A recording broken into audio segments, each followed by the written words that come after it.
দুঃস্বপ্ন দেখেছি রানী, ভয়ঙ্কর এক দুঃস্বপ্ন দেখেছি। কি দেখলেন মহারাজ? বলুন আমায়। ঘুম পাহাড়ের ডাইনি আমায় এসে রাজ্যের ভয়াবহ এক বিপদের আভাস দিয়ে গেল। কোন ডাইনি যে পাশের রাজ্যের রাজকুমারকে বহু বছর আগে তুলে নিয়ে গেছে আর তাকে ঘুমিয়ে রেখেছে ওই পাহাড়ে? কি বলছে সে?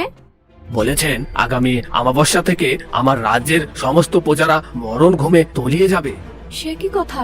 সারা রাজ্যের মানুষ আজীবনের জন্য ঘুমিয়ে পড়লে রাজ্য চলবে কিভাবে?